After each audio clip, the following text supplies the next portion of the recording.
தற்போதைய அண்மை செய்தி. அமைச்சர் செந்தில் பாலாஜிக்கு எதிரான அமலாக்கத்துறை வழக்கின் விசாரணைக்கு தடை கோரிய மனு. செந்தில் பாலாஜிக்கு எதிரான வழக்கு தள்ளுபடி செய்யப்பட்டுள்ளது.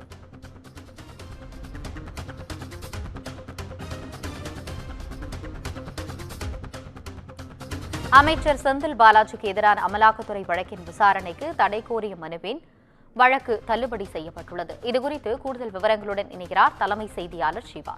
வணக்கம் சிவா, விவரங்களை சொல்லுங்க. வணக்கம் ஆனந்தி. அமைச்சர் செந்தில் பாலாஜிக்கு எதிரான அமலாக்கத்துறை வழக்கினுடைய விசாரணைக்கு தடை விதிக்க கோரிய மனு திரும்ப பெறப்பட்டதை அடுத்து தற்போது தள்ளுபடி செய்து சென்னை உயர்நீதிமன்றம் உத்தரவு பிறப்பித்திருக்கிறது. சென்னையை சேர்ந்த வழக்கறிஞர் அரவிந்த் சென்னை உயர்நீதிமன்றத்தில் ஒரு மனுவை தாக்கல் செய்திருக்கிறார். அதில் அமைச்சர் செந்தில் பாலாஜிக்கு எதிரான அமலாக்கத்துறை வழக்கினுடைய விசாரணையை சென்னை முதன்மை அமர்வு நீதிமன்றம் விசாரிப்பதற்கு அதிகாரம் இல்லை என கூறியுள்ளார். எனவே அந்த வழக்கின் விசாரணைக்கு தடை விதிக்க வேண்டும் என கோரிக்கை வைக்கப்பட்டது. அது மட்டுமில்லாமல் செந்தில் பாலாஜி கைது செய்யப்பட்ட போது உரிய விதிமுறைகள் பின்பற்றப்பட எனவும் அதற்கு காரணமாக அமலாக்கத்துறை அதிகாரிகள் மீது நடவடிக்கை எடுக்க வேண்டும் எனவும் கோரிக்கை விடுக்கப்பட்டிருந்தது.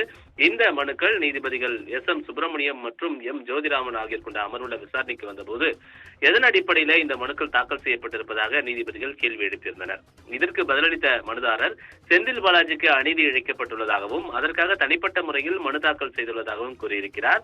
அமலாக்கத்துறை சார்பில் ஆஜரான சிறப்பு வழக்கறிஞர் ரமேஷ் விசாரணை நீதிமன்றத்தில் வழக்கின் விசாரணை தொடங்கி நடைபெற்று வரக்கூடிய சூழல்ல வழக்குக்கு தொடர்பில்லாத நபர் இதுபோன்ற மனுக்களை தாக்கல் செய்ய முகாந்திரம் இல்லை என்று தெரிவித்திருக்கிறார்.